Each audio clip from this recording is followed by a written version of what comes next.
হাঁটতে আরম্ভ করলো। ইমাম সাহেব হাঁটতে হাঁটতে হাঁটতে যাওয়ার পর মাঠে গিয়ে দেখছে ইমাম সাহেব সুন্দরভাবে কাপড়টাকে গুটিয়ে নিয়েছে, কাপড়টাকে উল্টিয়ে বেঁধে নিয়েছে। বেঁধে নেওয়ার পর শুধু কোদাল দিয়ে আলগুলোকে কেটে চলে যাচ্ছে। ইমাম সাহেব যাওয়ার পরে বলছে, বন্ধু এ আমার ভাইজান, আপনি জুমা কেন পড়তে যাননি? বলছে জুমা এই জন্য যায়নি, আমার ছেলেরা বলল আব্বা যান তাড়াতাড়ি করে যদি পানিটা পাঠিয়ে ধানটা লাগিয়ে দেওয়া যায় তবে আজকের মতো কোনো রকম পানি থাকবে, আর না হলে কালকে শুকিয়ে যাবে। ওই জন্য তাড়াতাড়ি করে আমি এসে এই দেখেন আলটাল ঠিক করে ধানগুলো আজকে লাগালাম। ইমাম সাহেব বলছেন, ও আমার ভাইজান, আপনি জানেন যার জন্য আজ জুমা ছেড়ে দিলেন তারা কাজে আসবে না, যার জন্য ধান লাগালেন এই ধান কাজে আসবে না, আপনার বেটা বেটিরাও কোনো কাজে আসবে না। বলে কেন কাজে আসবে না? আমি এতটা পরিশ্রম করেছি ছেলে মেয়েদের জন্য, কেন কাজে আসবে না? ইমাম সাহেব বলছেন, ও ভাইজান, আপনি একটু শুধুমাত্র দুনিয়াতে ঢং করে দেখেন, যদি ঢং করে দেখেন তাহলেই বুঝতে পেরে নেবেন আপনার ছেলে মেয়ে, আপনার ধন সম্পদ ধান কাজ আসবে কি না। বলে কেমন করে ঢং করব? বলছে আপনাকে বলে দিচ্ছি আমি নিয়মটা, সিস্টেমটা। বলে বলেন। বলছে আপনি সোজা বাড়ি চলে যান, বাড়ি যে আপনার বিছানাতে লম্বা হয়ে শুতে যাবেন, লম্বা হয়ে শুয়ে যাবেন, আর শুয়ে যাওয়ার পর একটা চাদর ভালোভাবে গায়ে দিয়ে নেবেন, ভালোভাবে গায়ে দিয়ে এমনভাবে শুইবেন আপনি মনে হবে যে আপনি মরেই গেছেন, একেবারে একদম সিকড়া হয়ে যাবেন। সিকড়া বুঝেন কি না? যেমন কোনো জিনিস তেলে দিলে একদম হয়ে যায়, ওইরকম সিকড়া হয়ে যাবেন। যদি আপনার হাতটাকে ধরে যদি এই দিকে ফেলে ওই দিকে ফেলে দিবেন, এই হাতটা ধরে যদি এরকম করে এই দিকে ফেলে দিবেন, মুখটা যদি এমন আছে এই দিকে কাত করে তো এই মনে ফেলে দিবেন, মনে হবে যে আসলেই মরেই গেছেন আপনি। এই লোকটা বলছে ঠিক আছে, তা আমি করেই দেখছি। বাড়িতে চলে যাওয়ার পরে ওই লোকটা আবার যে লম্বা হয়ে শুয়ে গেছে চাদরটা গায়ে দিয়ে একদম মরো অবস্থা হয়ে গেছে, একদম সিকড়ায় পড়ে গেছে। বড় বেটা এসে ঢুকেছে, ঢোকার পরে দেখছে আব্বা একদম চাদরটা গায়ে খাটের ওপর পড়ে আছে, কি ব্যাপার? তো আব্বাকে যদি যে হাতটা হিলাইছে তো হাতটা যদি এরকম করছে তো এরকম হয়ে যাচ্ছে, এরকম করছে তো এই দিকে পড়ে যাচ্ছে, মাথাটা যদি এরকম করছে তো এরকম হয়ে যাচ্ছে, যেই দিকে ঘোরাঘুরি করছে সেই দিকেই ঘোরাঘুরি করছে। বড় ভাই বুঝতে পারলো আব্বা দুনিয়াতে নাই, আব্বা মরে গেছে। বুঝতে পেরেছেন কথা? তো বড় ভাই তখন আরও 3-4টা ভাই ছিল, ওরাকে তখন বলছে, রে রহিম করে সাত্তার রে, তাড়াতাড়ি আয় রে আয়, আব্বা মরে গেছে দেখবি তো আয়। এরা গেল, যাওয়ার পরে দেখছে আসলে আব্বা মারা গেছে। মাইজগুল ভাই বলছে, বড় ভাই আব্বা মরে গেল, দুনিয়া থেকে চলে গেল, আব্বা ভালো কাজ করে গেল না। বলছে কেন রে মেজ ভাই? বলছে আমরা হইলাম 6 ভাই, আব্বা রোম করে গেল 5টা, এখানে ঝগড়া লাগিয়ে থুয়ে গেল। আমরা ভাই হলাম 6টা, জমি করে গেল মাঠে 5 বিঘা, ওখানেও আবার ভাই ঝগড়া আব্বা ঝগড়া লাগিয়ে থুয়ে গেল। আব্বা মরে গেল কিন্তু আমাদের ভাইদের সামান করে কোনো জিনিস ভাগ করে গেল না। রোমগুলা কি করে ভাগ করবা, জমিনগুলো কি করে ভাগ করবি রে ভাই? এগুলো আমাদের ঝগড়া লাগিয়ে থুয়ে চলে গেল, আব্বা দুনিয়া থেকে মরে গেল। বলছে কথা ঠিকই রে, হ্যাঁ তখন কী করবি? আব্বা যখন ওরকমই করেছে তো যা হোক ভাগ একটা হবে, হ্যাঁ কিন্তু এখন কি করবি? আব্বাকে তো মাটি মঞ্জিল করতে হবে, তাড়াতাড়ি বাঁশ টাঁশ কাটতে হবে। বলে হ্যাঁ করতে হবে। সেজো ভাই বলছে শোনো বড় ভাই, অতক্ষণ পর্যন্ত আব্বার মাটি হবে না যতক্ষণ পর্যন্ত ঘর ভাগ না হবে, যতক্ষণ পর্যন্ত জমিন ভাগ না হবে অতক্ষণ পর্যন্ত আব্বার মাটি মঞ্জিল হবে না।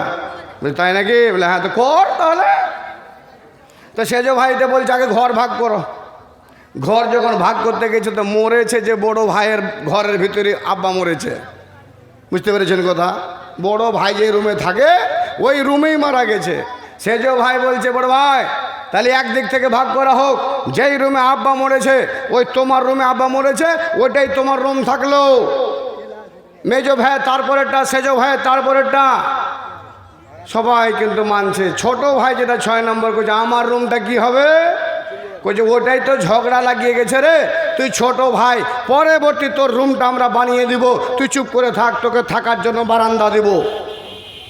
বড় ভাই তখন বলছে মেজো ভাই ছোট ভাই শোনো, যখন আমার রুমটা ভাগ দিলা কি না, আর আমার রুমে আব্বা মরেছে, তাহলে ভাই দয়া করে বলছি যখন আমার রুমটা ওটাই হলো, যেই রুমে আব্বা মারা গেছে, আব্বাকে তাড়াতাড়ি ঘর থেকে বের কর, আব্বাকে বের করে আগনায় কর, না হলে বারান্দায় কর।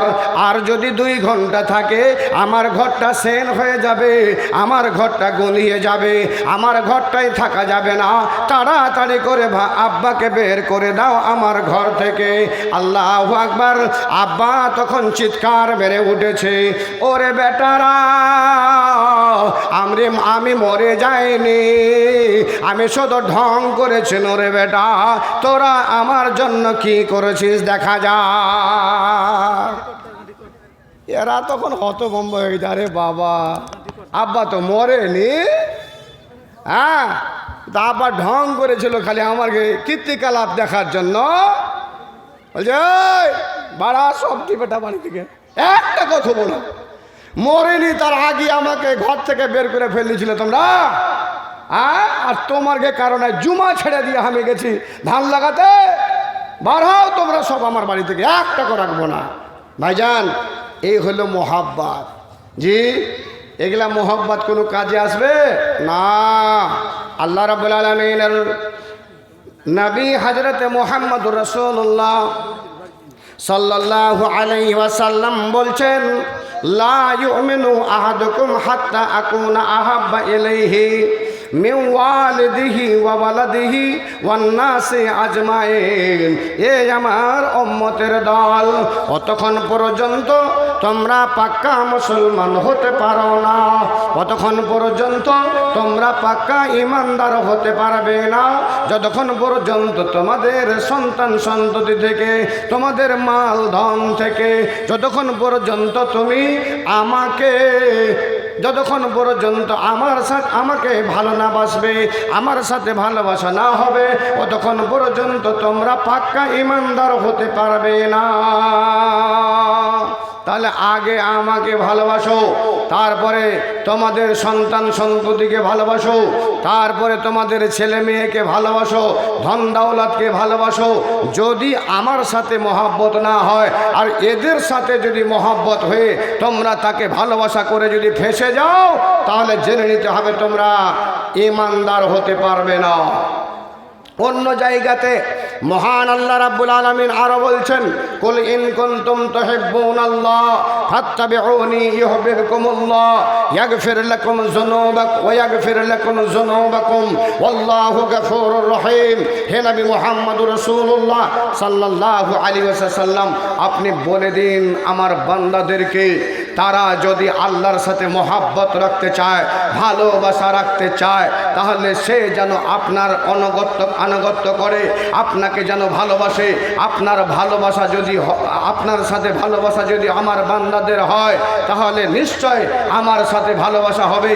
আমার সাথে তোমার সাথে যদি ভালোবাসা না হয়, তাহলে তাদের মহাব্বত আমার সাথে জুড়বে না, ভালোবাসা তাদের আমার সাথে থাকবে না। আল্লাহ রাসূল সাল্লাল্লাহু আলাইহি ওয়াসাল্লামকে আল্লাহ বলতে বললেন যে মুহাম্মদ আপনি বলে দেন। আর আল্লাহ এবং আল্লাহ রাসূলের সাথে যদি ভালোবাসা হয়, তবে আল্লাহ বলছে ওয়াগফির লাকুম যুনুবাকুম, তাহলে আমি আল্লাহ, হে আমার বান্দা, যখন তোমাদের ভালোবাসা আমার সাথে আমার নবীর সাথে হবে, আমি আল্লাহ তোদের গুনাহকে, অন্যায়কে, অত্যাচারকে, পাপকে আমি আল্লাহ ক্ষমা করে দেব, মাফ করে দেব রে বান্দা। এ আমার ভাইরা, আমার বন্ধুরা রে, একটা কথা নবী মুহাম্মদুর রাসূলুল্লাহ সাল্লাল্লাহু আলাইহি সাল্লামের বলতে চাইছি। আল্লাহর নবী জনাবে মুহাম্মদ সাল্লাল্লাহু আলাইহি ওয়াসাল্লাম একদিন বিছানায় আয়েশার ঘুমিয়েছিলেন, বিছানায় আয়েশার শুয়েছিলেন। ওই মুহূর্তে রাত অনেক হয়ে গেছে। হযরতে আয়েশা দেখছেন আমার স্বামী মুহাম্মদ বিছানায় ঘুমিয়ে নয়, আমার বিছানায় শুয়ে নয়। আয়েশা রাদিয়াল্লাহু তাআলা আনহা উনি বিছান থেকে উঠে এক পা দুই পা করে গিয়ে দেখলেন আল্লাহর নবী জনাবে মুহাম্মদুর রাসূলুল্লাহ সাল্লাল্লাহু আলাইহি ওয়াসাল্লাম মসজিদের ভিতরে সিজদায় পড়ে আছেন, সিজদায় রত আছেন। হযরতে আয়েশা অনেকক্ষণ দাঁড়িয়ে থাকলেন, অথচ নবী মাথা উঠান না, অথচ মাথা উঠান না। তারপরে যখন ভয় পেয়ে গেলেন আয়েশা, আল্লাহর রাসূলের পাখানে গিয়ে আঙ্গুল দিয়ে ইশারা করেন। আঙ্গুল দিয়ে যখন ইশারা করেন আল্লাহ রাসূল পাটাকে হিলিয়ে দেন। আয়েশা বুঝতে পারলেন আমার নবী দুনিয়া থেকে চলে যায়নি, আমার নবী দুনিয়াতে বেঁচে আছেন। আয়েশা পুনরায় ঘরের ভিতরে চলে গেলেন। আয়েশা নিজে বলেন ওগো ও আল্লাহর নবীর উম্মতেরা সাহাবায়ে কেরামরা, আল্লাহর রাসূল যেই জায়গাটায় রাত্রে বেলা সিজদায় পড়েছিলেন ওই জায়গাটাকে আমি দেখলাম যেন কেঁদে কেঁদে চোখের পানি ফেলে ফেলে সেই জায়গাটাকে ভিজিয়ে দিয়েছে। আল্লাহ রাসূলকে জিজ্ঞেস করেছিলেন হযরতে আয়েশা ওগো মুহাম্মদ আমার স্বামী জান, আপনি এত কেন কাঁদেন বলে দেখি? আপনি তো নিষ্পাপ, আপনার আগের পিছের কোনো গুনাহ নাই, অথচ আপনি কেন এত কাঁদেন যে কেঁদে কেঁদে মসজিদের সবগুলোকে আপনি ভিজিয়ে দেন, যেই জায়গাটায় সিজদা করেন সেটাকে আপনি ভিজিয়ে দেন। বন্ধুরে আল্লাহর নবী এটাই বলেছিলেন যদিও আমি নিষ্পাপ তবে কি আমি আল্লাহর একজন শুকরগুজার বান্দা হিসাবে আমি কি হতে পারবো না? আল্লাহর শুকরিয়া আদায় করার জন্য আল্লাহর শুকরিয়া আদায় করার জন্য এইভাবে আমি লম্বা সিজদা দিয়ে মসজিদের ভিতরে পড়ে থাকি আল্লাহর শুকরিয়া আদায় করার জন্য। ভাইরা যেহেতু তিনার আগের পিছের পাপ গুনাহ কিছু নেই, অথচ মসজিদে লম্বা সিজদা দিয়ে কেঁদে কেঁদে ওই সবটা ভিজিয়ে দেন। আর আমাদের পাপের শেষ নাই, সকাল থেকে সন্ধ্যা পর্যন্ত কত পাপ হয়, সন্ধ্যা থেকে নিয়ে সকাল পর্যন্ত কত হয়, সকাল থেকে সন্ধ্যা পর্যন্ত কত হয়, হিসাব নেই। অথচ আমাদের চোখ দিয়ে পানি তো বের হওয়া দূরের কথা। যেই মসজিদটাকে আমরা তৈরি করি, আমরা তৈরি করার পরে আবার দোকানে গিয়ে লম্বা লম্বা ভাষণ মারি। আজি ভাই জানেন জি আমাদের নাজিরপুরের মসজিদ জি ভাই, আমাদের ওই তালসুর বেলসুরের মসজিদ জি ভাই, আমাদের অমুক জায়গার মসজিদ জি ভাই, একবারে পাথর দিয়ে একদম ঝকঝক করে দিয়েছি আর দেখার মতো করে দিয়েছি জি ভাই। আল্লাহর কসম বলি, আল্লাহর কসম দিয়ে বলি, নাজিরপুর এলাকার মানুষ মসজিদকে বানার পরে মসজিদের নাম করে বেড়াবার জন্য মসজিদ তৈরি হয় না। মসজিদ তো তৈরি হয় শুধুমাত্র আল্লাহ রাব্বুল আলামিনের ইবাদত করার জন্য। তাকে সেখানে ইবাদত হবে, সেই জায়গাতে আল্লাহর ইবাদত করবে। কিন্তু আল্লাহর ইবাদত তুমি না করে মাথাটাকে সেখানে না সিজদার মাধ্যমে ঝুলিয়ে না দিয়ে সেখানে সিজদা না করে তুমি দোকানে আর যেখানে সেখানে মসজিদের নাম করে বেড়াও। আল্লাহর কসম বলছি বন্ধু, মসজিদ নির্মাণ করেন মসজিদে ইবাদতের জন্য। যে মসজিদ নির্মাণ হয় মসজিদে যদি ইবাদত না হয়, মানুষ যদি মসজিদে না যায়, তাহলে সেটাকে মসজিদ বলতে পারা যাবে না, ওটা বিরান ঘর। যেই দোকানটা তৈরি হবে ওই দোকানের ভিতরে যদি মাল ঢোকানো না হয় তাহলে ওই মালটা ওই দোকানটাও বেকার। যেই ঘরটাকে আপনি থাকার জন্য বানাবেন সেখানে যদি না থাকেন সেই ঘরটাও বেকার, উদ্দেশ্য বেকার। এই জন্য মসজিদ তৈরি করার পরে আপনি যদিও লক্ষ লক্ষ টাকা দিয়ে থাকেন, খবরদার এই কথা বলিয়েন না মসজিদটাতে 1 লাখ টাকা আমি দিয়েছি ভাই, দেওয়ার পরে আমার টাকা দিয়ে মসজিদ হয়েছে, আপনার বেকার হয়ে যাবে সব। বেকার হয়ে যাবে, কিছুই থাকবে না, সব ধ্বংস হয়ে যাবে আপনার, একটাও নাকি পাবেন না। এই সব যদি আলোচনা করে বেড়ান ভাইরা, হজরতে ঈসা আলাইহিস সালাম, হজরতে ঈসা আলাইহিস সালাম উনি উম্মতের ব্যাপারে আল্লাহ রাব্বুল আলামিনের ওই আয়াত, যে আয়াত ইন তুআযিবহুম ফাইন্নাহুম ইবাদুক, ইন তুআযিবহুম ফাইন্নাহুম ইবাদুক, আয় আল্লাহ যদি এই সব বান্দাদেরকে তুমি যদি কি করো, ইন তুআযিবহুম ফাইন্নাহুম ইবাদুক, যদি এদেরকে শাস্তি দাও, যদি এদেরকে তুমি আযাব দাও, তাহলে আল্লাহ তোমার এগুলো বান্দা, এগুলো তোমার বান্দা। আর যদি ভবিষ্যতে এদেরকে আল্লাহ তুমি ক্ষমা করে দাও, এদেরকে যদি তুমি ক্ষমা করে দাও, তাহলে এটা হচ্ছে তোমার দয়া, এটা হচ্ছে তোমার মায়া, তোমার দয়াতে তোমার মায়াতে এদেরকে তুমি ক্ষমা করে দিতে পারো। আর যদি এদেরকে শাস্তি দাও, তাহলে এটা তোমার শক্তি, এটা তোমার শক্তি, তুমি করতে পারো, আযাব দিতে পারো, শাস্তি দিতে পারো, আর তাদেরকে ধ্বংস করতে পারো, বরবাদ করতে পারো, এটা তোমার ক্ষমতা। আল্লাহ আল্লাহু আকবার।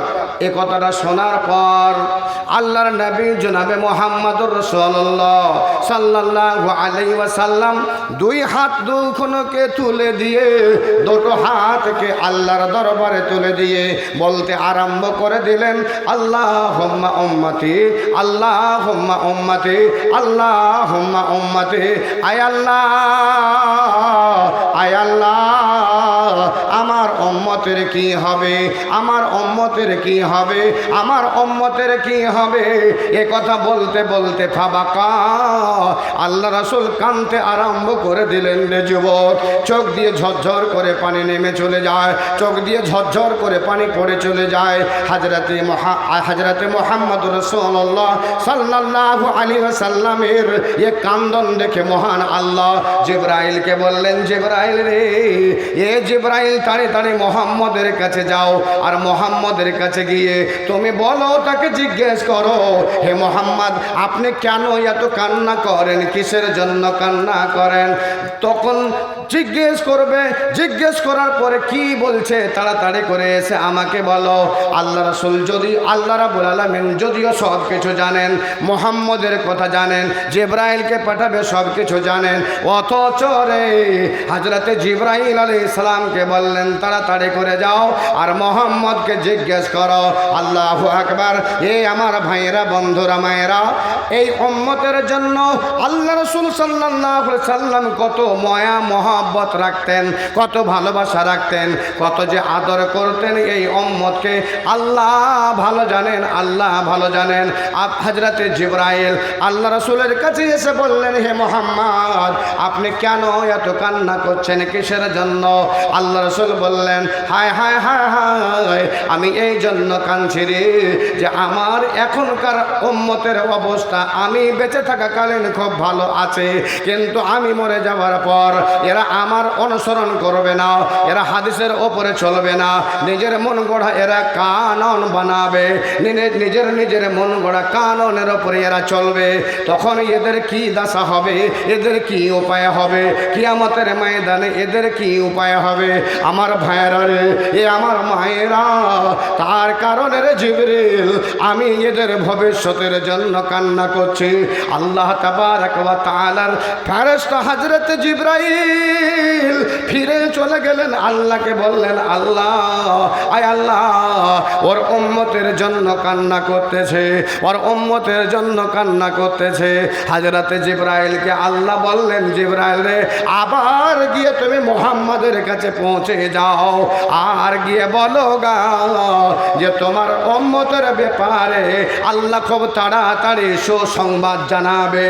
আল্লাহ তাবারক ওয়া তাআলা তোমাকে খুশির সংবাদ জানাবে, আর তোমাকে আল্লাহ ব্যথা দেবে না, আল্লাহ তোমাকে কষ্ট দেবে না, আল্লাহ তোমাকে ব্যথা দেবে না, কষ্ট দেবে না। যা যা যাও, তাড়াতাড়ি করে বলে আয় যাও। হযরত জিবরাইল এসে বললেন, এ মুহাম্মদ আর কেঁদো না। আল্লাহ তাবারক ওয়া তাআলা তোমাকে শীঘ্র, তোমাকে তাড়াতাড়ি করে এখনই একদম সুসংবাদ তোমার উম্মতের জন্য আল্লাহ দেবে। আর তোমাকে কোনোদিন আল্লাহ ব্যথা দেবে না, তোমাকে কষ্ট দেবে না রে মুহাম্মদ। আর কেঁদো না। এ আমার ভাইয়েরা, বন্ধুরা রে, আল্লাহ রাসূলের সঙ্গে যারা ভালোবাসা রাখবেন, আল্লাহর সাথে যারা ভালোবাসা রাখবেন, আল্লাহর কসম বলছি রে ভাইয়েরা, যে কাল কিয়ামতের ময়দানে আল্লাহ রাসূলের উম্মত আল্লাহ রাসূলের সাথে দাঁড়াবে। আর একখানা সহিহ হাদিসের কথা শুনে নিন। হযরতে আনাস রাদিয়াল্লাহু তাআলা আনহু উনি বলেন, কুন্না মা'আন নবী সাল্লাল্লাহু আলাইহি ওয়াসাল্লাম, আমরা রে আল্লাহর নবী জনাবে মুহাম্মদুর রাসূলুল্লাহ সাল্লাল্লাহু আলাইহি ওয়াসাল্লামের সঙ্গে আমরা এক জায়গায় বসেছিলাম। হঠাৎ করে দেখি হযরতে ওমর বিন খাত্তাব রাদিয়াল্লাহু তাআলা আনহুর হাতখানাকে আল্লাহ রাসূল ধরে আছেন। ওয়া হুয়া আখিযু বিয়াদিকা, এই হযরতে ওমর বিন খাত্তাবের হাতখানা ধরে আছেন। আর হাতখানা ধরে থাকা অবস্থায় হযরতে ওমর রাদিয়াল্লাহু তাআলা আনহু বলছেন, ওগো আল্লাহর নবী জনাবে মুহাম্মদ সাল্লাল্লাহু আলাইহি ওয়াসাল্লাম, আপনাকে আমি আপনার মাল ধন টাকা পয়সা, আমার স্ত্রী বেটা বেটি সন্তান সন্ততি সবারই চাইতে আমি হে মুহাম্মদ আপনাকে ভালোবাসি। একবার বলুন না সুবহানাল্লাহ। ওমর বিন খাত্তাব রাদিয়াল্লাহু তাআলা আনহু বলছেন, আমি সমস্ত জিনিসের চাইতে হে রাসূল আপনাকে ভালোবাসি। আল্লাহু আকবার। আহা কি মোহাব্বত! সব জিনিস থেকে, টাকা থেকে, পয়সা থেকে, ধন দৌলত থেকে, আমার স্ত্রী থেকে, আমার বেটা থেকে, আমার বেটি থেকে, সব জিনিস থেকে আপনাকে আমি ভালোবাসি হে আল্লাহ রাসূল। ভাইরা আমার, আল্লাহ রাসূলের যে কত দয়া ময়া আল্লাহ এই উম্মতের উপরে তিনি রাখতেন। তো আল্লাহ রাসূলের যদি উম্মত হিসাবে এত দয়া আর ময়া হয়, আমাদের জন্য সে যদি চোখের পানি ফেলেন, তাহলে কি এই সব বান্দাকে আল্লাহ রাব্বুল আলামিন কোনোদিন শাস্তি দেবেন জি? যদি আল্লাহকে মানে কোনোদিন কষ্ট দেবে জি? আল্লাহকে যদি মানে কোনোদিন এই বান্দাকে জাহান্নামে দেবে জি? যদি আল্লাহকে মানে? আমি তো বলি কোনোদিন আল্লাহ রাব্বুল আলামিন এই বান্দাদেরকে জাহান্নামে দেবে না, কষ্টও দেবে না, দুঃখও দেবে না, শুধুমাত্র যদি মোহাব্বত ভালোবাসা যদি আল্লাহ এবং আল্লাহ রাসূলের সাথে যদি থাকে। ভাইজান, আহা, আল্লাহ রসুল সাল্লাল্লাহু আলাইহি ওয়াসাল্লাম হযরতে ওমর বিন খাত্তাব রাদিয়াল্লাহু তাআলা আনহুকে বলছেন, ওমর তোমার ভালোবাসা আমার সাথে হলো না। আল্লাহু আকবার। তোমার ভালোবাসা আমার সাথে হলো না। বলে কেমন করে ভালোবাসা হবে আল্লাহ রসুল? আল্লাহ রাসূল তখন বললেন, যতক্ষণ পর্যন্ত তুমি না বলবে হে আল্লাহ রাসূল আমি আপনাকে আমার জান থেকে ভালোবাসি। আল্লাহু আকবার। আমার জান থেকে ভালোবাসি আপনাকে, এই কথা যতক্ষণ পর্যন্ত তোর মুখ দিয়ে না বের হবে, ততক্ষণ পর্যন্ত আল্লাহ রাসূলের সাথে তোমার ভালোবাসা হলো না। আল্লাহর রাসূলের সাহাবা হযরত ওমর বিন খাত্তাব রাদিয়াল্লাহু তাআলা আনহু সঙ্গে সঙ্গে বললেন, আল্লাহ রাসূল আমি আমার জান থেকে এখন ভালোবাসি আপনাকে, আমার জান থেকে প্রাণ থেকে ভালোবাসি। আল্লাহ রাসূল সাল্লাল্লাহু আলাইহি ওয়াসাল্লাম বললেন, আল আন, এখন হলো আমার সাথে ভালোবাসা, আমার সাথে ভালোবাসা এখন হলো। এ বন্ধু, এ ভাইরা, মোহাব্বত আল্লাহ রসুলের সাথে কার কতটা আছে নিজের নিজের বুকে হাত দিয়ে মনে হাত দিয়ে ভাবনা চিন্তা করলে বুঝতে পারবেন যে আমার ভালোবাসা কতটুকু আছে। জি, আপনাদের মতন যুবক, আমাদের মতো যুবক, অনেক গেলা যুবক আছে ভালোবাসা আল্লাহ রসুলের সাথে খুব ভালো আছে, কিন্তু দেখা যায় ওই মুসলমান নিজে দাবি করে আমার চাইতে পাক্কা মুসলমান কেউ নেই। আবার ওই যুবক 30 বছরের 40 বছরের যুবক, সেই যুবককে দেখো নায়ের দোকানে যায়, নাপিতের দোকানে যায়, আর নাপিতের দোকানে যাওয়ার পরে আল্লাহ রসুলের সুন্নাত দাড়িটাকে আল্লাহু আকবার ওই নায়ের দ্বারাতে নাপির দ্বারাতে কেটে সেটাকে নালিতে, সেটা কোনো খারাপ নোংরা জায়গাতে সেটাকে ফেলে দেয়, কিন্তু ওকে ময়া লাগে না, ওকে কোনো দিন দয়া হয় না। এটাই তো আল্লাহ রসুল সাল্লাল্লাহু আলাইহি সাল্লামের সুন্নাতে মোবারক। আল্লাহ রসুল এটাকে লম্বা করতে বলেছেন, আল্লাহ রসুল মুখটাকে খাটো করতে বলেছেন। এটাই তো আল্লাহ রসুলের একটা সুন্নত, তার সাথে মোহাব্বত রাখলে পরে সেটা আমাকে রাখতে হবে, কিন্তু তা না করে যুবক হে তুমি সেটাকে কেটে ওই নালিতে যেখানে শোর কুকুরের পায়খানা থাকে, পেচ্ছাপ থাকে, সেখানে তোমার দাড়িটাকে তুমি ফেলে দাও। তোমার কিসের মোহাব্বত রয়েছে? আপনাকে বলছি হে এলাকার মানুষ, আপনি যদি এখন বলেন মাওলানা আপনাকে আমি 1 লাখ টাকা দেব, সকালে চলেন নায়ের দোকানে, আর নায়ের দোকানে যাওয়ার পরে আপনার দাড়ি কোটা ছিলে ফেলে দেন, আল্লাহর কসম বলছি জান চলে যাবে। অথচ 1 লাখ টাকাকে আমি লাথি মেরে ফেলে দিয়ে এই সুন্নাতে মোবারকের ওপরে কোনোদিন হাত লাগাতে পারবো না, নাইকে দিয়ে ছিলে ফেলতে পারবো না, যেহেতু এটা হলো আল্লাহ রসুলের সুন্নত। ভাইরা মোহাব্বত খুব আছে। চায়ের দোকানে বসেন, লম্বা লম্বা গল্প করেন, বাম হাতে চায়ের কাপটাকে ধরে চা পান করেন, আর বলছেন আমি আল্লাহ রসুলের সাথে খুব ভালোবাসা রাখি। ভালোবাসা আপনার নেই।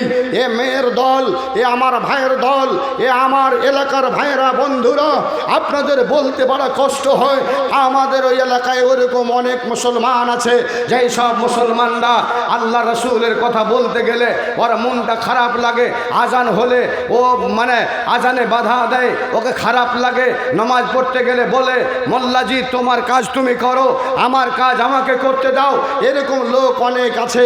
বন্ধু হে আল্লাহ রাব্বুল আলামিন, আল্লাহ রাব্বুল আলামিন পৃথিবীকে সৃষ্টি করার পরে আল্লাহ 100টা মোহাব্বত, 100টা দয়াকে আল্লাহ সৃষ্টি করেছেন। 100টা দয়ার ভিতরে, 100টা মায়ার ভিতরে, 100টা মোহাব্বতের ভিতরে, 100টা ভালোবাসার ভিতরে শুধুমাত্র একটাই মোহাব্বত। সারা পৃথিবীর জীব জন্তু পশু পাখি মানুষ তথা জিন যতগুলো আছে সমস্তকে আল্লাহ রাব্বুল আলামিন সমস্ত প্রাণীকে বেটে দিয়েছে। তাই তো হে ভাইয়েরা, একটা মুরগি যদি 10টা বাচ্চা উঠায়, ওই বাচ্চাগুলোকে যদি অল্প কিছু খাবার দেন, দেখা যায় বাচ্চাগুলোকে মা কচকচ কচকচ করে ভাষা দিয়ে ডাকে আর বলে আয় আয় আয় আয় আয়, তাড়াতাড়ি করে খেয়ে নে আয়। আল্লাহু আকবার। একটাই মহব্বতের কয়েক % পেয়েছে, তাতে বাচ্চাগুলোকে খাওয়ার জন্য ডাকে, নিজে খায় না। তোমার মাকে আমার আব্বাকে কত বড়টা মহব্বত দিয়েছে যুবক, কত মহব্বত পেয়েছে, ভালোবাসা কতটা পেয়েছে যে তোমার বাপ তোমার মা তোমার আব্বা যখন বাজার থেকে একটা মিষ্টি এনে দিয়ে তোমার মায়ের হাতে তুলে দেয়, তোমার মা কতদিন ধরে মিষ্টি খায়নি, আপনার আম্মা কতদিন ধরে মিষ্টি খায়নি, ওই মা মিষ্টিটা মুখে না দিয়ে তুমি 2 বছরের ছেলে তোমাকে কোলের ওপরে তুলে নিয়ে আয় বেটা তোমার আব্বা মিষ্টি এনেছে, তুমি মিষ্টি খেয়ে নাও। হায় হায় যুবক, আজ রসুলের মোহাব্বত কোথায়? তোমার কোন জায়গাতে মোহাব্বত আছে? কোথায় মোহাব্বত আছে? একটু মোহাব্বতটা দেখাও। আর চুলে মোহাব্বত না, দাড়িতে মোহাব্বত না, পোশাকে মোহাব্বত না, আপনার বডিতে মোহাব্বত না, পানি পান করতে মোহাব্বত না, ভাত খেতে মোহাব্বত না, নামাজে মোহাব্বত না, সুন্নতে মোহাব্বত, কিসে মোহাব্বত আপনার আছে? আপনি বলুন, আপনি দেখান যে আমি পাক্কা আল্লাহ রসুলের মোহাব্বত রাখি, আমার মোহাব্বত আছে। ভাইয়েরা আমার, বন্ধুরা আমার, হাজরাতে সুমাইয়া একজন মহিলা। মা খালা তোমরা যদি থাকো তোমাদের জন্য এই কথাটা একটু আলোচনা করে দিই। সুমাইয়া রাদিয়াল্লাহু তাআলা আনহা, ইনি একজন মহিলা। এ যখন ইসলাম গ্রহণ করে আবু জাহাল জানতে পারলো এ একদম পাক্কা মুসলমান হয়েছে, এ কোরআনের প্রতি ঈমান এনেছে, আল্লাহর প্রতি ঈমান এনেছে, এ রাসূলের প্রতি ঈমান এনেছে। এ যুবকের দল, লম্বা ঘটনা সংক্ষিপ্ত আমার মায়েদের জন্য আলোচনা করছি। মা, তোদের কত ভালোবাসা আল্লাহর সাথে, তোদের কত ভালোবাসা নবীর সাথে আছে, একটু তোমরা একটু এই ওয়াকিয়ার ওপরে, একটু এই হাদিসের ওপরে যদি লক্ষ্য করেন বুঝতে পারবেন। আবু জাহাল বলল, সুমাইয়া তুমি ইসলাম ধর্মকে ত্যাগ করো, আর না হলে জানো তোমার জীবনকে আমি নষ্ট করে ফেলবো। সুমাইয়া বলেছিল, আবু জাহাল তুমি যেই ভয়টা দেখাও, সে সুমাইয়ার প্রাণটাতে কোনোদিন ভয় পায় না, তার জীবনটাতে কোনোদিন ভয় পায় না, তার এই প্রাণ কোনোদিন ভয় করে না। যাকে আল্লাহ এবং আল্লাহ রাসূল বলে মেনে নিয়েছে যে প্রাণ, সেই প্রাণ যদি আমার বডি থেকে আলাদা হয়ে যায়, আমার বডি যদি টুকরো টুকরো হয়ে হয়ে যায়। অথচ সুমাইয়াকে ইসলাম ধর্ম থেকে এক সুত বরাবর, এক জাররা বরাবর তুমি আমাকে হটাতে পারবে না, আমার ঈমান থেকে তুমি সরাতে পারবে না। আমার ভাইরা, আমার বন্ধুরা, সংক্ষিপ্ত আলোচনা, সুমাইয়াকে দাঁড় করা হলো, আর তার একটা পায়ে একটা রশি বেঁধে দেওয়া হলো, আর একটা পায়ে আর একটা রশি বেঁধে দেওয়া হলো, দুই পায়ে দুটা রশি, আর দুই উটের দুই পায়ে বেঁধে দিয়ে জাল্লাদকে বলল, জাল্লাদ তাড়াতাড়ি করে দুই দিককার জাল্লাদ দুইটা উটকে হাঁকাতে আরম্ভ করো। একজন দক্ষিণ দিকে হাঁকাও, আর একজন উত্তর দিকে ওই উটটাকে পিটাও। দুই জাল্লাদ দুই দিকের উট দুটোকে পিটতে আরম্ভ করলো। যুবক রে, দুটো উট দুই দিকে চলে গেল। মায়ের দল, এই আমার বোনের দলেরা, সুমাইয়ার দুটো পা মাথা পর্যন্ত দুই টুকরো করে দিয়ে দুই দিকে করে দিল। হযরতে সুমাইয়ার একটুকু ঈমানের ভিতরে কোন রকমের একটুকু দুর্বলতা আনতে পারল না, ওকে হারাতে পারল না। জীবন দিয়ে দিলেন, প্রাণ একদিকে চলে গেল আর দুই দিকে দুটো পা চলে গেল। অথচ রে মায়েরা, হযরতে সুমাইয়া ইসলাম ধর্ম থেকে ফিরে না। এই আমার বন্ধু, আমার ভাইরা রে, একজন মানুষ মাত্র 70 বছরের ঈমানওয়ালা, একজন লোক মাত্র 70 বছরের ঈমানওয়ালা, ওর হার্টের শিকায়ত হয়েছিল। হার্টের শিকায়ত হওয়ার কারণে ও ব্যাঙ্গালোরে যাওয়ার পর হার্টের অপারেশন করায় ওকে 8 লক্ষ টাকা বিল দিতে হয়। 8 লক্ষ টাকা বিল দিতে হয়। অপারেশন করে বের হয়েছে, ডাক্তার এসেছে, ডাক্তার দাঁড় হয়ে আছে, ডাক্তারের অ্যাসিস্ট্যান্ট দাঁড় হয়ে আছে, আর অ্যাসিস্ট্যান্টকে বলছে বলো বিলটা ওকে বলে দাও।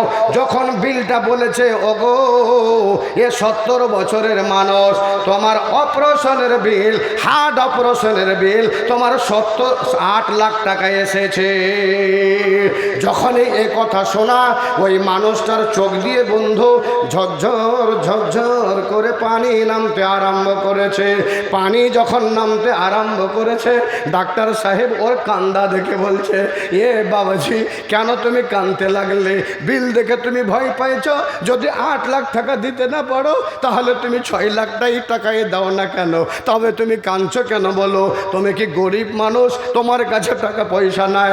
বলে না না না, সেটাও নয়। তাহলে তুমি 4 লাখ টাকা দাও, 4 লাখ টাকাই তোমাকে ক্ষমা করে দিই, মাফ করে দিই। বলছে ডাক্তার সাহেব ভুল বুঝেছেন গো, আমার যেটা কারণে কান্দা সেই জিনিসটা তুমি বুঝতে পারোনি। বলে কি হয়েছে বাবা বল? তোমার কথাটা আমি ডাক্তার আমি শোনে। এই আমার যুবক ভাইরা, ওই লোকটা বলল, মাত্র তোমার অপারেশন থিয়েটারে আমি, অপারেশনের রুমটাতে আমি মাত্র 3 ঘন্টা ছিলাম।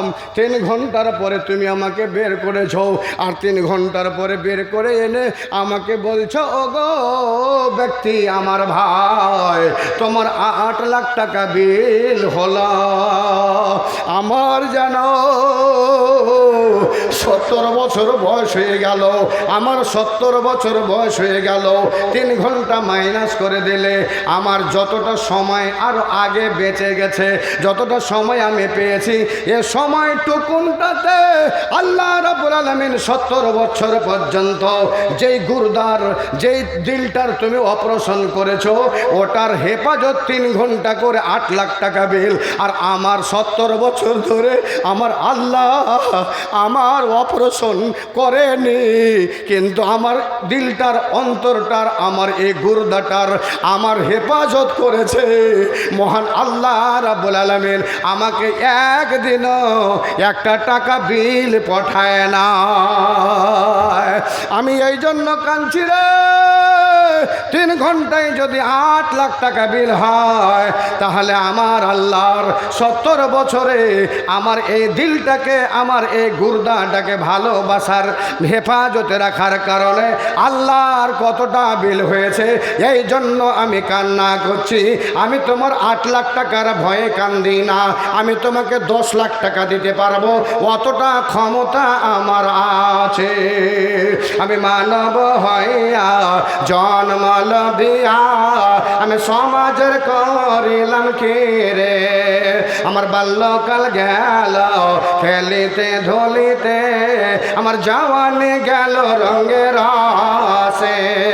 আমার বাল্যকাল গেল খেলিতে ধুলিতে, আমার জওয়ানি গেল রঙের রসে। আমার দাঁত খসিবে, আমার দাঁত খসিবে, সম্বল হবে মোর লাঠি রে। আমি মানব হইয়া জন্ম লভিয়া আমি মসজিদের করিলাম কি রে। আমার জীবনের জন্য করিলাম কি রে। আমি মানব হইয়া জন্ম লভিয়া আমি সমাজের করিলাম কি রে। ভাইরা আমার, বন্ধুরা আমার, আজকে আপনাদের সম্মুখে আগেই বলেছি আমি একজন বক্তা নই। আর অন্য বক্তাদের সময়টা নিয়ে নিলে আবার কমিটি আমার উপরে গোসা রাগ করবেন। যেহেতু মহব্বতের ব্যাপারে ভরি ভরি হাদিস আল্লাহ রাসূলের সহিহ শুদ্ধ হাদিস আছে, কোরআনের আরও আয়াত আছে এই মহব্বতের ব্যাপারে। জি ভাই, তো আমি বললে আরও কিছুক্ষণ আলোচনা করতে পারি, কিন্তু আরও 2 জন বক্তা আছেন। আমাকে কমিটি বলেছেন মাওলানা আপনার টাইমের ওপরে আপনাকে অল্প কালেকশনও নিতে হবে। তাহলে ভাই, আপনাদের কাছে আমার প্রাণ ভরা আমার ভালোবাসা, আমার অন্তর থেকে ভালোবাসা। আপনারা আমার সবাই ইসলাম দরদি ভাই, কুল্লু মুসলিমিন ইখওয়া, প্রত্যেকটা মুসলমান মুসলমানের ভাই। যেহেতু আপনারা আমার ভাই, বংশগত না হলো ধর্মগত ভাই আপনারা, আপনাদের কাছে আমি অনুরোধ করবো, এটা কোনো আজে বাজে জায়গার জলসা, এটা কোনো ক্লাবের নয়, এটা কোনো মাদ্রাসার নয়, এটা অন্য কোনো ঈদগাহ কবরস্থানের নয়। এটা জলসা হলো আল্লাহর ইবাদত খানা ঘরের। আহা ভাইরা আমার, আপনাদের সামনে মজার একটা হাদিস বলতাম, সময় পাবো না, পেলে কিন্তু একটু টেনে দেবো ইনশাআল্লাহ, এটা আশা করছি। ওমা তৌফিক ইল্লা বিল্লাহ। তবে আল্লাহ বলছেন ওয়া আন্নাল মাসাজিদা লিল্লাহি ফালা তাদউ মাআল্লাহি আহাদা।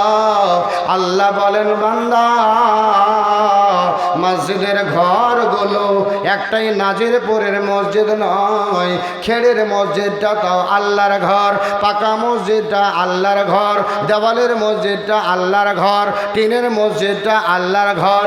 যতগুলো দুনিয়ায় মসজিদ নির্মাণ হয় সমস্ত মসজিদগুলো হলো আল্লাহর ঘর।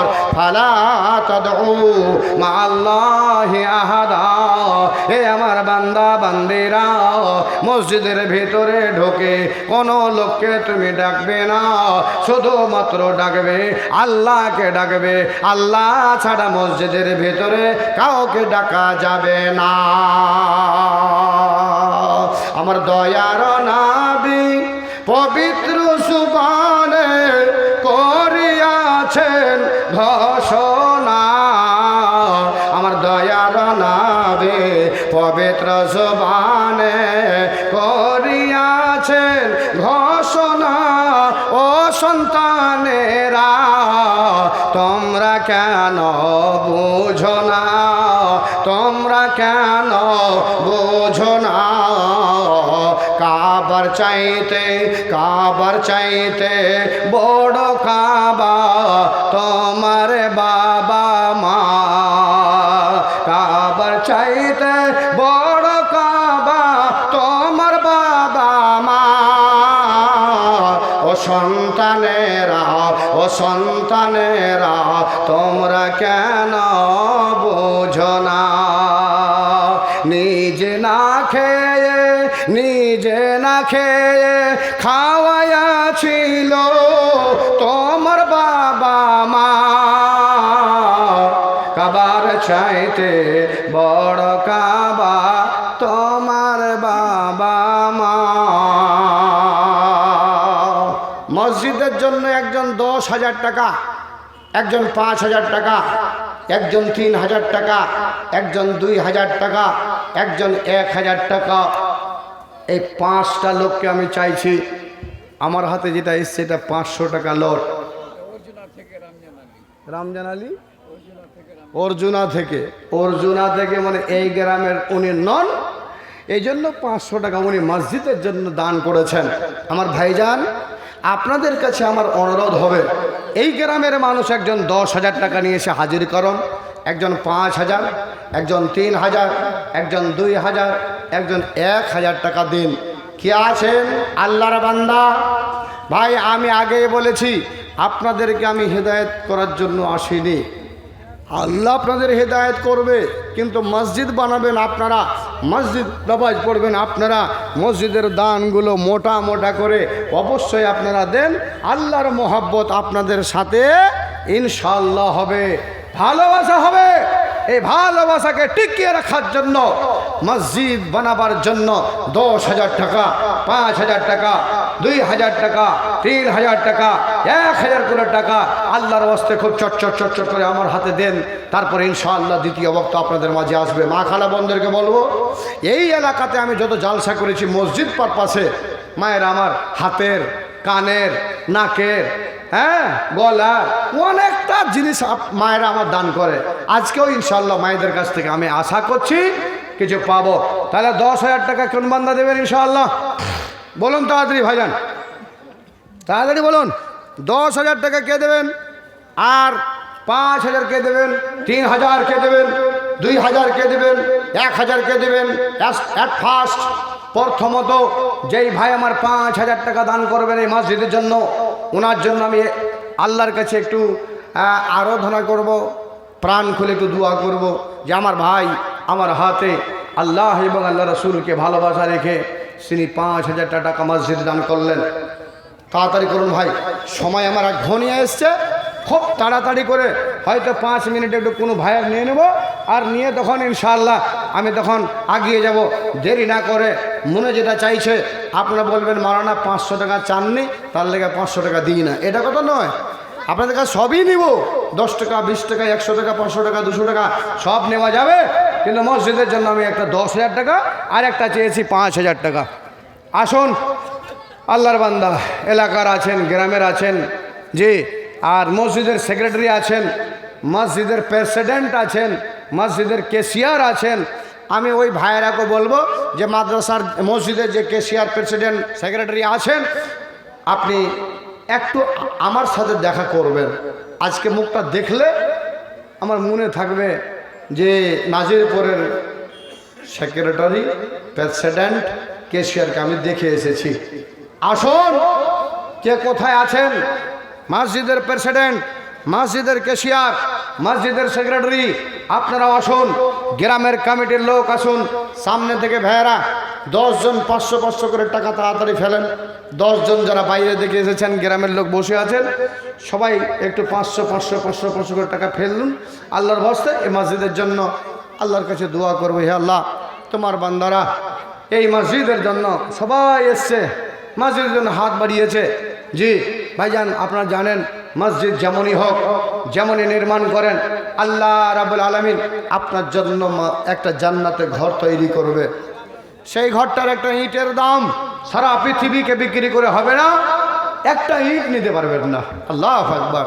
আসুন ভাইজান, আপনারা তাড়াতাড়ি করুন। সিরাজুল হক অসুস্থ আছে, সিরাজুল হক অসুস্থ আছে বলে 3, 4, 5, 6, 7, 8, 9, 10 মাশাআল্লাহ। আমি যেখানেই যাই কি আল্লাহর কাম, যা চেয়েছি পেয়েছি, আশা করছি নাজিরপুরের নিরাশ হব না, সব পাবো, পাওয়ার আশা আছে, পাওয়ার জন্য এসেছি, আর আপনারা দেওয়ার জন্য এসেছেন। তাহলে আমার একজন ভাই উনি 5,000 টাকা দিয়েছেন, দোয়া চাইলেন আমার জন্য, দোয়া করবেন। তাহলে 5,000 পেলাম, 500 পেলাম। এবার আসুন 10,000 টাকার একটা দাতা, শরীয়তের স্ত্রী, শরীয়তের স্ত্রী, 20,000 টাকা। লিল্লাহে তাকবীর। ভাই জোরে বলুন লিল্লাহি তাকবীর। শরীয়তের স্ত্রী শরীয়ত মানে বোঝে, শরীয়ত মানে বলে উনি 20,000 টাকা। একজন মহিলা শরীয়তের স্ত্রী 20,000 টাকা। আপনাদের 500 টাকা বললে মুখটাকে টেনে বসে আছেন। এখনো সময় বেঁচে আছে প্রাণ দেওয়ার মতো, জান দেওয়ার মতো সময় মতো এখনো অনেকটা মা দুনিয়াতে বেঁচে আছেন। না হলে মায়েদের কাছ থেকে এসে আমরা দুনিয়া দেখতে পেতাম না। যাক, শরীয়তের স্ত্রী 20,000 টাকা আমার হাতে দান করেছেন। আল্লাহ দোয়া চেয়েছেন। থাকলো আমার ভাইদের কাছে আমার 10,000 টাকার একটা অনুরোধ। কোন ভাই আছেন 10,000 টাকা আমার হাতে দেবেন? আর আমি সেক্রেটারিকে দেখতে চেয়েছি, সেক্রেটারিকে দেখবো। আয়নাল হক, মাশাআল্লাহ। আয়নাল হক ওর যতটা ক্ষমতা ছিল ওর ক্ষমতা অনুযায়ী উনি 500খানা টাকা দান করেছেন। আলহামদুলিল্লাহ। আয় আল্লাহ, আল্লাহুম্মা সাল্লি আলাই, আল্লাহুম্মা বারিক আলাই। আমার ভাই আয়নাল হক 500খানা টাকা তিনি দান করেছেন। আর একটা 10,000 টাকার দাতা আসুন তো। 20,000 পেলাম, 5,000 পেলাম, মধ্যখানে একজন 10, তারপরে 3 আসন, 2 আসন, 1 আসন। আপনাদের দান ইনশাআল্লাহ এটা মসজিদের পবিত্র ঘরের কেশিয়ার সভাপতি মানে প্রেসিডেন্ট, আহার সেক্রেটারি সাহেব আর ক্যাশিয়ার সাহেব, যে 3 জনকে আমি দেখা করবে এটা আশা করেছি। আপনারা যেখানে আছেন এসে একটু আমার সাথে মোহাব্বত ভালোবাসা রেখে একটু দেখা করে যান। দেখা যতক্ষণ না করবেন দ্বিতীয় বক্তাকে সময় দেব না। কি বলছেন আপনারা? না, যদি ওরা যদি ফের আবার ওরকম জিদ করে লেগে যে মনে থাকেন তো সকাল পর্যন্ত, আপনারও দেখছি তো ভাই অসুবিধা হয়ে যাবে, বুঝতে পেরেছেন? একজন মায়ের নামে 500 টাকা, আর একজন দিয়েছেন জি আল্লাহ, একজন চেয়ে খানজি, চেয়ে বলতে জানেন ভিক্ষা করে খান। ভিক্ষা করার লোকটা উনি 1,000 টাকা দিয়েছেন। কদিন আগে তার স্ত্রী মারা গেছে, দোয়া চেয়েছেন। আর মহান আল্লাহ ইয়া রাব্বুল আলামিন তোমার এক জানা বান্দা এখানে আসিয়া 1,000 টাকা দিল ভিক্ষা যে করিয়া, ভিক্ষা করিয়া ভাই এখানে আসিল। আল্লাহর ঘরে ভাই 1000 টাকা দিল। এহ দান খোদা তুমি করো হে কবল, মিটাইয়া দিও ওই ভাইয়ের স্ত্রীর জীবনের ভল। থাকে যদি ভাবি আমার কোনো অসুবিধাতে, উদ্ধারিয়া লিও মোলা দান বদলতে। ভাবির জন্যতে আমি করি মোনাজাত, ওই ভাইয়ের স্ত্রীকে তুমি দিও হে নাজাত। আমিন আমিন, আমিন আমিন। মোদের দুয়া কবুল করো রব্বুল আলামিন।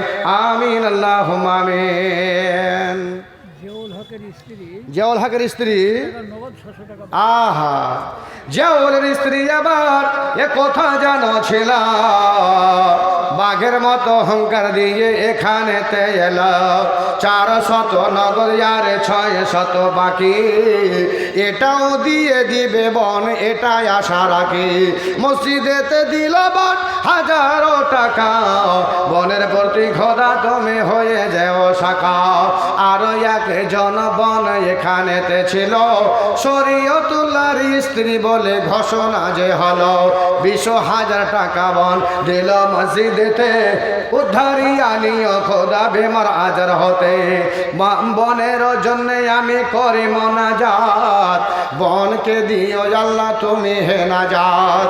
থাকে যদি বন আমার কোনো অসুখেতে, দূর করে দিও আল্লাহ আমাদের দুয়ার বরকতে। আমিন আমিন, আমিন আমিন। মোদের দোয়া কবুল করো রব্বুল আলামিন। আমিন আল্লাহুম্মা আমিন। মা খালা বোন, কোনো একজন এরকম আমার মা আছো যে একটা মা আমার হাতে 2টো হাতের চুড়ি, একটা আংটি, কানের কিছু, গলার কিছুরই জন্য একটা মসজিদের জন্য দান দিয়ে পাঠাবে মা, গয়না। একজন জাকির হোসেন, একজন মহিলা কে যেন প্রথমেই নাকের একটা নাকফুল, যেটাকে আমরা নাকের কি কই, এটাকে নাকের নাক মাছি, ওই নাক মাছি দিয়ে পাঠালছেন। লিল্লাহে তাকবীর। দেখি বাদরুদ্দিনের কলসিটা দেখি। আল্লাহু আকবার, এরকম মোটার, এরকম মানে লম্বা বড় কলসি রে ভাই, আমি তো দেখিনি এখন যে দোকানে জি। আল্লাহ, কমসে কম 5 কিলো ওজন হবে মনে হচ্ছে। আল্লাহু আকবার। আমার কোনো বোন বাড়িতে জি বাদরুদ্দিন ভাই ওর স্ত্রীর কাছ থেকে একটা কলসি বড় নিয়ে এসে এখানে হাজির করে দিয়েছেন। আয় আল্লাহ, ওই বদরুদ্দিনের মনের আশা এবং আমার ওই বদরুদ্দিনের ভাইয়ের স্ত্রীর মনের আশা আল্লাহ তুমি মিটায়। ওগো আল্লাহ দয়াময় পাক রব্বানা, বদরুদ্দিন ভাইকে তুমি বিপদে ফেলো না। থাকে যদি বদরুদ্দিন ভাই কোন বিপদেতে, ও ধারিয়া নিয় খোদা দান বদলেতে। আর একজন মাই আমার এখানে আসিয়া একটা কথা দান দিল মসজিদের লাগিয়া। এহদান খোদা তুমি করো হে কবুল, মিটাইয়া দিও এদের জীবনের ভুল। থাকে যদি বনেরাই আমার কোন বিপদেতে, ও দাঁড়িয়া নিয় খোদা দান বদলেতে। আমিন আল্লাহুম্মা আমিন। যুবকেরা ভাইরা, এ আমার ভাই বন্ধুরা, আল্লাহর নবীর কাছে একজন সাহাবা এলেন। সাহাবাটা এসে জিজ্ঞেস করলেন, নবী হে, কিয়ামত কবে হবে? জি, মফিজউদ্দিন মারা গেছে, তার স্ত্রী। হ্যাঁ হ্যাঁ, মফিজউদ্দিন। এই যে দেখেন সামনে আমার এলাকার একজন ভাই আছেন, মাওলানা শফিক সাহেব। ওনার বাড়ি আমার বাড়ি খুব দূরাদূরি নয়। উনি জানেন যে আমার মেজো ভাইয়ের নাম হলো মফিজউদ্দিন, সেজো ভাইয়ের নাম হলো তফিজউদ্দিন। জি, তো মেজো ভাই যখন এখানে আছে তখন ডাকেন তো। আমার মেজো ভাই মফিজউদ্দিন আছে? মফিজউদ্দিন মারা গেছে, ওর স্ত্রী দিল। ওর স্ত্রী দিয়েছে? আহা, তাহলে যাক আমার ভাবি, আমার মেদ ভাবি, মেদ ভাইয়ের জন্য 1000 টাকা, একটা ক্যাথা, একটা পাখা। ভাইজান, এ স্বামী বেঁচে থাকলে তার একটা খিদমত করতে পেতেন। স্বামী নাই বলে 1000 টাকা দান করেছেন, ক্যাথা দিয়েছেন, পাখা দিয়েছেন। কি দান! আল্লাহু আকবার। এই সবগুলাই হলো দান। মন চাহে জি, মন চাহি তো কর ইবাদত, মন চাহি তো কর ইবাদত, দেখাবে কে লিয়ে নেই। মনে যদি ধরে তাহলে যায়েন ইবাদত করতে, কিন্তু লোকের উস্কানিতে ইবাদত করতে যায়েন না। হাজি বিহার জি। আচ্ছা ভাই, বাম সাইডের লোকগুলোকে একটু বসে গেলে হবে না? না দাঁড়ার কোনো অসুখ আছে? যদি ভাই কোনো অসুখ থাকে তাহলে তো বলতে পারবো না। জি, অনেক লোকের অসুখ থাকে, বসতে পারে না, তো কী করবে বেচারা? হ্যাঁ, কিংবা মুসলিমেরা দাঁড়িয়ে দাঁড়িয়ে থেকে দেখে দেখে চলে যায়। যদি ওরকমই যদি ফের থাকেন তাহলে তো বলতে পারবো না। আর যদি মুসলিম হন তাহলে ভাই এসে বসে যান, আর বসে যাওয়ার পরে বক্তব্য শোনেন।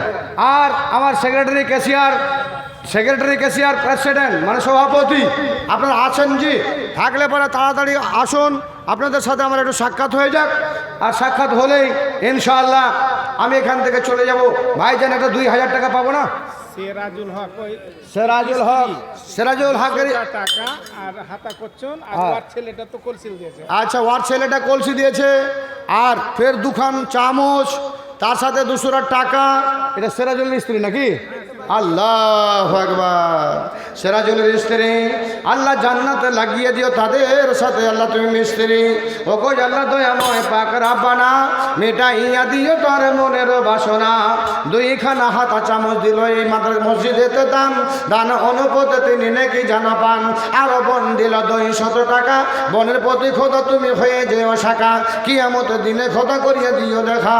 ও গো আল্লাহ দয়াময় পাক রব্বানা, ওই বনের মিটিয়ে দিও মনের বাসনা। আমিন আল্লাহুম্মা আমিন, আমিন আল্লাহুম্মা আমিন।